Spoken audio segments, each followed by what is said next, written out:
frente al establecimiento de baños de Fitero y sobre unas rocas cortadas a pico, a cuyos pies corre el río Alhama, se ven todavía los restos abandonados de un castillo árabe, célebre en los fastos gloriosos de la Reconquista por haber sido teatro de grandes y memorables hazañas, así por parte de los que lo defendieron como los que valerosamente clavaron sobre sus almenas el estandarte de la cruz. De los muros no quedan más que algunos ruinosos vestigios. Las piedras de la atalaya han caído unas sobre otras al foso y lo han cegado por completo. En el patio de armas crecen zarzales y matas de jaramago. Por todas partes, a donde se vuelven los ojos, no se ven más que arcos rotos, sillares oscuros y carcomidos. Aquí un lienzo de barbacana entre cuyas hendiduras nace la hiedra. Allí un torreón que aún se tiene en pie como por milagro. Más allá, los pósters de argamasa con las anillas de hierro que sostenían el puente colgante. Durante mi estancia en los baños, ya por hacer ejercicio, que, según me decían, era conveniente al estado de mi salud, ya arrastrado por la curiosidad, todas las tardes tomaba entre aquellos vericuetos el camino que conduce a las ruinas de la fortaleza árabe, y allí me pasaba las horas y las horas escarbando el suelo por ver si encontraba algunas armas, dando golpes en los muros para observar si estaban huecos y sorprender el escondrijo de un tesoro, y metiéndome por todos los rincones con la idea de encontrar la entrada de algunos de esos subterráneos que es fama existen en todos los castillos de los moros. Mis diligentes pesquisas fueron por demás infructuosas. Sin embargo, una tarde en que, ya desesperanzado de hallar algo nuevo y curioso en lo alto de la roca sobre que se asienta el castillo, renuncié a subir a ella y limité mi paseo a las orillas del río que corre a sus pies. Andando a lo largo de la ribera vi una especie de boquerón abierto en la peña viva y medio oculto por frondosos y espesísimos matorrales. No sin mi poquito de temor, separé el ramaje que cubría la entrada de aquello que me pareció una cueva formada por la naturaleza, y que después que anduve algunos pasos vi que era un subterráneo abierto a pico. No pudiendo penetrar hasta el fondo, que se perdía entre las sombras, me limité a observar cuidadosamente las particularidades de la bóveda y del piso, que me pareció que se elevaba formando como unos grandes peldaños en dirección a la altura en que se halla el castillo de que ya he hecho mención, y en cuyas ruinas recordé entonces haber visto una poterna cegada. Sin duda, había descubierto uno de esos caminos secretos tan comunes en las obras militares de aquella época, el cual debió de servir para hacer salidas falsas o coger durante el sitio el agua del río que corre allí inmediato. Para cerciorarme de la verdad que pudiera haber en mis inducciones, después que salí de la cueva por donde mismo había entrado, trabé conversación con un trabajador que andaba podando unas viñas en aquellos vericuetos, y el cual me acerqué so pretexto de pedirle lumbre para encender un cigarrillo. Hablamos de varias cosas indiferentes, de las propiedades medicinales de las aguas de Fitero, de la cosecha pasada y la porvenir, de las mujeres de Navarra y el cultivo de las viñas. Hablamos, en fin, de todo lo que al buen hombre se le ocurrió, primero que de la cueva, objeto de mi curiosidad. Cuando por último la conversación recayó sobre este punto, le pregunté si sabía de alguien que hubiera penetrado en ella y visto su fondo. «¿Penetrar en la cueva de la Mora?», me dijo como asombrado al oír mi pregunta. «¿Quién había de atreverse? ¿No sabe usted que de esa sima sale todas las noches un ánima?» «¿Un ánima?», exclamé yo sonriéndome. «¿El ánima de quién?» «El ánima de la hija de un alcaide moro que anda todavía penando por estos lugares y se la ve todas las noches salir vestida de blanco de esa cueva y llena en el río una jarrica de agua».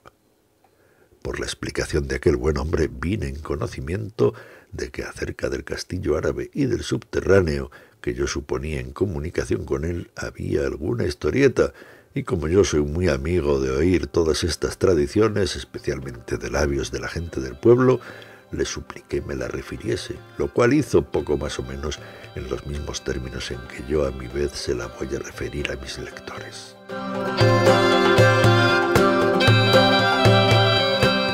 Cuando del castillo, del que ahora solo restan algunas informes ruinas, se tenía aún por los reyes moros y sus torres, de las que no ha quedado piedra sobre piedra, dominaban desde lo alto de la roca en que tienen asiento todo aquel fertilísimo valle que fecunda el río Alhama, ocurrió junto a la villa de Fitero una reñida batalla en la cual cayó herido y prisionero de los árabes un famoso caballero cristiano, tan digno de renombre por su piedad como por su valentía. Conducido a la fortaleza y cargado de hierros por sus enemigos, estuvo algunos días en el fondo de un calabozo, luchando entre la vida y la muerte, hasta que, curado casi milagrosamente de sus heridas, sus deudos le rescataron a fuerza de oro. Volvió el cautivo a su hogar, volvió a estrechar entre sus brazos a los que le dieron el ser. Sus hermanos de armas y sus hombres de guerra se alborozaron al verle, creyendo la llegada de emprender nuevos combates, pero el alma del caballero se había llenado de una profunda melancolía, y ni el cariño paterno ni los esfuerzos de la amistad eran parte a disiparla. Durante su cautiverio logró ver a la hija del alcaide moro, de cuya hermosura tenía noticias por la fama antes de conocerla, pero cuando la hubo conocido la encontró tan superior a la idea que de ella se había formado que no pudo resistir a la seducción de sus encantos y se enamoró perdidamente de un objeto para él imposible. Meses y meses pasó el caballero forjando los proyectos más atrevidos y absurdos. Ora imaginaba un medio de romper las barreras que lo separaban de aquella mujer, ora hacía los mayores esfuerzos para olvidarla. Ya se decidía por una cosa, ya se mostraba partidario de otra absolutamente opuesta, hasta que al fin un día reunió a sus hermanos y compañeros de armas, mandó llamar a sus hombres de guerra y después de hacer con el mayor sigilo todos los aprestos necesarios, cayó de improviso sobre la fortaleza que guardaba a la hermosura, objeto de su insensato amor. Al partir a esta expedición todos creyeron que sólo movía a su caudillo el afán de vengarse de cuanto le habían hecho sufrir arrojándole en el fondo de sus calabozos. Pero después de tomada la fortaleza, no se ocultó a ninguno la verdadera causa de aquella arrojada empresa en que tantos buenos cristianos habían perecido para contribuir al logro de una pasión indigna. El caballero, embriagado en el amor que al fin logró encender en el pecho de la hermosísima mora, ni hacía caso de los consejos de sus amigos, ni paraba mientes en las murmuraciones y las quejas de sus soldados. Unos y otros clamaban por salir cuanto antes de aquellos muros, sobre los cuales era natural que habían de caer nuevamente los árabes, repuestos del pánico de la sorpresa. Y en efecto, sucedió así. El alcaide allegó gente de los lugares comarcanos y una mañana el vigía que estaba puesto en la atalaya de la torre bajó a anunciar a los enamorados amantes que por toda la sierra que desde aquella roca se descubre se veía bajar tal nublado de guerreros que bien podía asegurarse que iba a caer sobre el castillo la morisma entera. La hija del alcaide se quedó al oírlo pálido como la muerte. El caballero pidió a sus armas a grandes voces y todo se puso en movimiento en la fortaleza. Los soldados salieron en tumulto de sus cuadras. Los jefes comenzaron a dar órdenes. Se bajaron los rastrillos. Se levantó el puente colgante y se coronaron de ballesteros las almenas. Algunas horas después comenzó el asalto. El castillo podía llamarse con razón inexpugnable. Solo por sorpresa, como se apoderaron de él los cristianos, era posible rendirlo. Resistieron pues sus defensores 1, 2 y hasta 10 embestidas. Los moros se limitaron, viendo la inutilidad de sus esfuerzos, a acercarlo estrechamente para hacer capitular por hambre a sus defensores. El hambre comenzó, en efecto, a hacer estragos horrorosos entre los cristianos. Pero sabiendo que una vez rendido el castillo, el precio de la vida de sus defensores era la cabeza de su jefe, ninguno quiso hacerle traición, y los mismos que habían reprobado su conducta juraron perecer en su defensa. Los moros, impacientes, resolvieron dar un nuevo asalto al mediar la noche. La embestida fue rabiosa, la defensa desesperada y el choque horrible.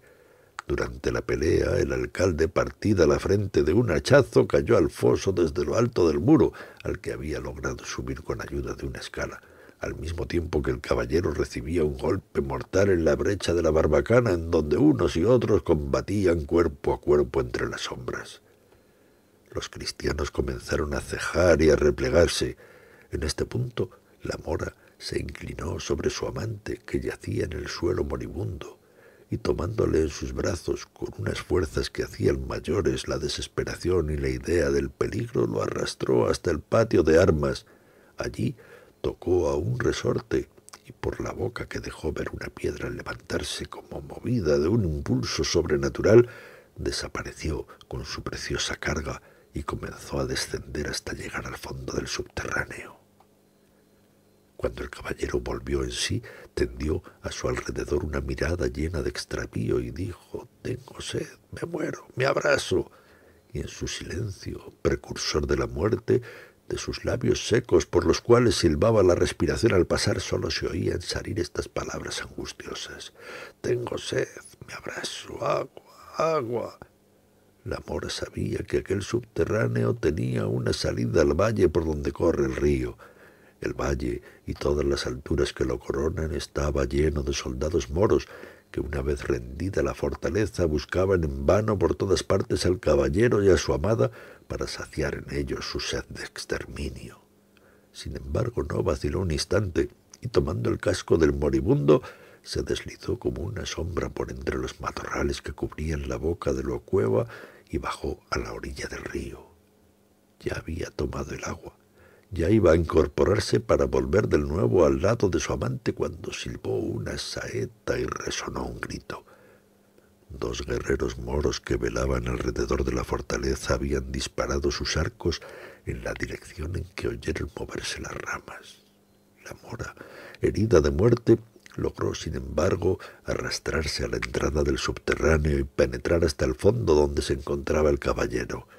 Al verla cubierta de sangre y próxima a morir, volvió en su corazón, y conociendo la enormidad del pecado que tan duramente expiaban, volvió los ojos al cielo, tomó el agua que su amante le ofrecía, y sin acercársela a los labios preguntó a la mora: «¿Quieres ser cristiana? ¿Quieres morir en mi religión y, si me salvo, salvarte conmigo?»